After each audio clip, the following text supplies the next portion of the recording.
फिर तीसरी डोरी आदत, तुम्हारी आदत है कि जो कल किया था आज भी वही करोगे। कल जिस रास्ते गए थे आज भी उसी पर जाओगे।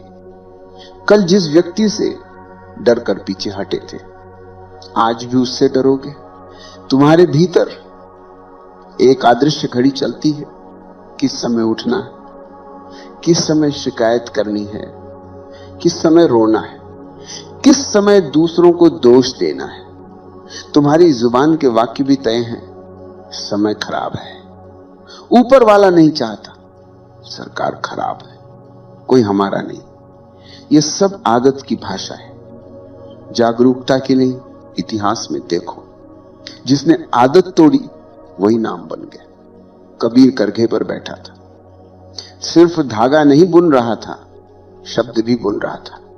नानक व्यापारी था, सिर्फ सौदा नहीं कर रहा था, एक दिन सारी गिनती लंगर में बहा दी। ये गिनती नहीं, यह तो बांध है। तुम्हारे हाथ में करघा है, तुम्हारे पास दुकान है, तुम्हारे पास नौकरी है, पर उसके भीतर कोई नई दृष्टि नहीं उतरती। तुम वही करते हो जो हजारों ने किया, फिर उम्मीद रखते हो कि परिणाम अलग आए। दूसरा खंड तुम्हें केवल इतना दिखाना चाहता है, तुम्हारी गरीबी की जड़ कमी मेहनत में नहीं, कमी जागरूकता में। तुम्हारी मेहनत डर से चल रही है, तुम्हारी दिशा भीड़ से तय हो रही है। तुम्हारा हर दिन आदत के हवाले है। जब तक ये तीनों मिलकर तुम्हें चलाते रहेंगे तब तक तुम किसी और के खेल के मोहरे रहोगे। तीसरे खंड में हम अंदर उतरेंगे, जहां तुम्हारा धन वाला लोभ भी बैठा है और धन का डर भी, जहां तुम अमीर होना भी चाहते हो और अमीरों से नफरत भी करते हो। यही तुम्हारा सारा खेल फंसा हुआ है। अब जरा भीतर उतर कर देखो, धन चाहिए या नहीं? सच सच कहना, प्रवचन सुनने की भाषा मत बोलना। चाहिए दिल से, पूरी चाह से, क्योंकि बिना धन के दवा भी दान बन जाती है, रोटी भी एहसान बन जाती है, रिश्ते भी बोझ बन जाते हैं। तुम चाहते हो कि तुम्हारे बच्चों को अच्छा विद्यालय मिले, बीमारी में अच्छे वैद्य डॉक्टर तक पहुंच हो, बुढ़ापे में हाथ फैलाकर किसी के दरवाजे पर खड़े न होना पड़े। तुम चाहते हो कि जहां जाओ थोड़ी इज्जत से देखा जाए, कोई तुम्हें दया की निगाह से न देखे। लेकिन इसी के साथ तुम्हारे भीतर एक दूसरा ही पाठ भी चल रहा है, जो बचपन से तुम्हारे कान में भरा गया। बहुत पैसा आएगा तो इंसान बिगड़ जाता है, अमीर लोग निर्दयी होते हैं, धन आए तो धर्म चला जाता है। ईमानदार तो वही जो फटेहाल रहे। घर में किसी अमीर आदमी का जिक्र आया, किसी ने कहा बहुत पैसा है उसके पास, तुरंत दूसरा वाक्य जुड़ जाता है, जरूर कहीं ना कहीं गड़बड़ की होगी। सीधा आदमी इतना नहीं कमा सकता। तुम्हारे गांव शहर में यदि कोई अचानक उभर जाए तो लोग दो ही बातें करते हैं, या तो चापलूसी करेंगे या पीठ पीछे कहेंगे काला धन है, बेईमान है, कुछ तो खेल किया होगा।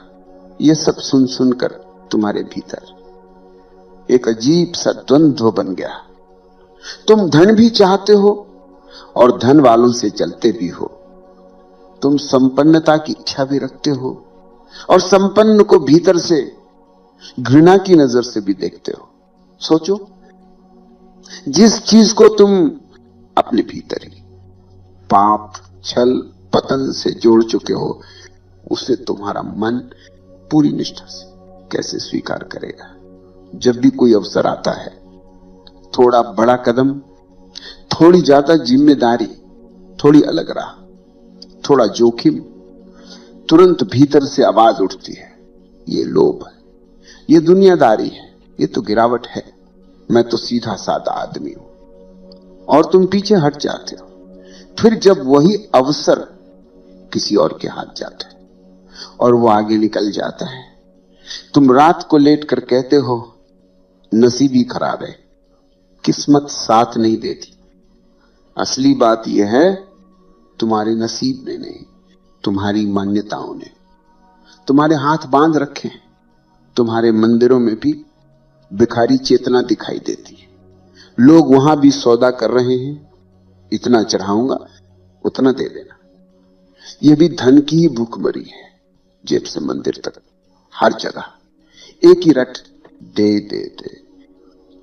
तुम धन के बिना भी धन के गुलाम हो।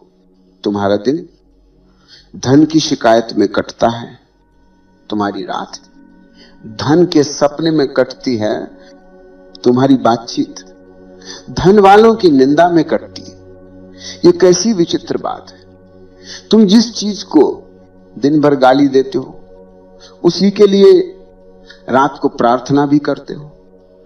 ये दो विपरीत धाराएं तुम्हें बीच से फाड़ देती, इसलिए तुम्हारे निर्णय कभी पूरे नहीं होते।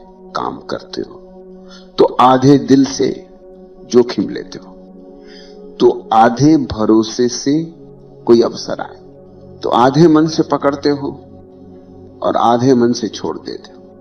जो अमीर होते जाते हैं उनके भीतर ये दोहरी भाषा नहीं होती।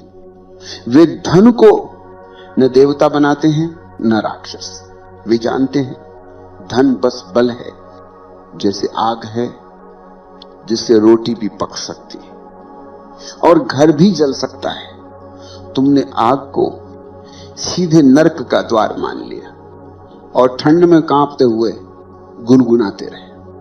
कंबल भी नहीं, अवश्य ही ईश्वर की इच्छा है। तृतीय खंड तुम्हें यह दिखा रहा है कि तुम्हारी गरीबी का अधहद हिस्सा बाहर की व्यवस्था का परिणाम हो, पर आधा हिस्सा तुम्हारे भीतर बैठे।